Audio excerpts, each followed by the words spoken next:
Alright, what's up guys? Welcome to your 117th Android tutorial for the new Boston, and what we're going to learn today is how to actually write the data to a database. And for a brief moment I want you guys to reminisce about when we worked with bundles.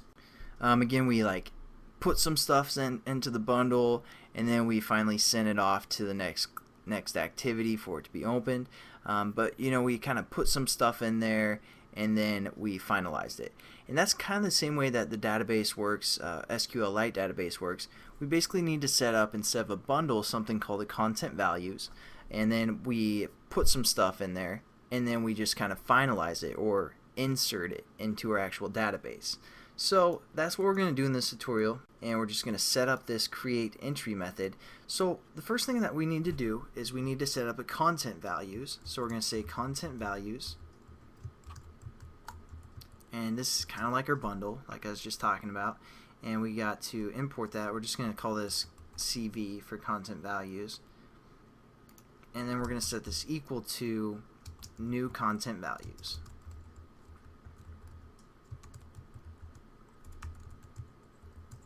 So just get everything kind of initialized there. And now what we need to do is we need to put some information in. So as you can see, we're getting passed in two strings from our previous class. Again, the first was the name, and the second was hotness. So what we need to do is we need to say our CV, and we're going to put some stuff in there. We're going to say put, and then as you can see, it takes two parameters. First the key, and then the value, just kind of like our bundle again. So first, for a key, we want to reference basically where we want to save it in our database. So for the first one, we want to refer to our key name. Again, that's the name column of our database.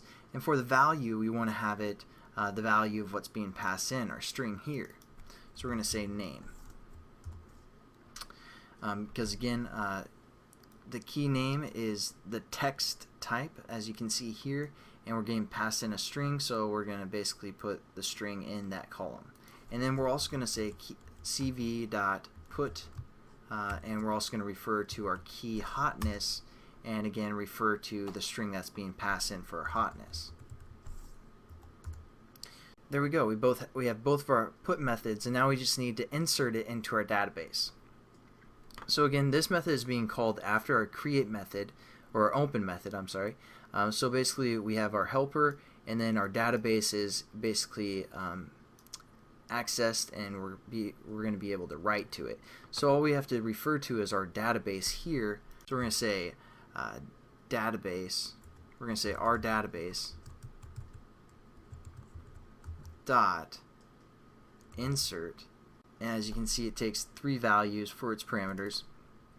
The first is what table we want to write to. Again, we have our table name up here that we defined earlier, so we're going to refer to that. We're going to refer to that, so we're going to say database underscore table. Oops. Again, our value that we set up earlier, and that's the table we're writing to. And then for the second parameter, we're just going to say null. And for the last parameter, we're going to put our content values. So we're just going to say CV here.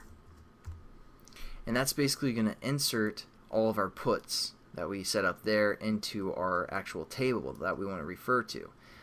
So again, you just have to make sure that this table has been set up that has these columns within it. Otherwise, it's going to crash. But again, right here in our onCreate method, we have our table name that we set up, and we have both of our key, our name, and our hotness set up.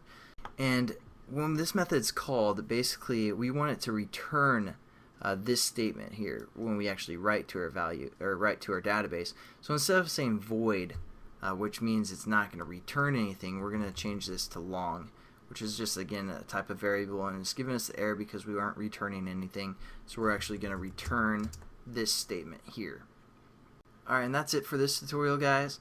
We kind of learned about how to write to a database, and I'll catch you guys in the next tutorial. So have a good one.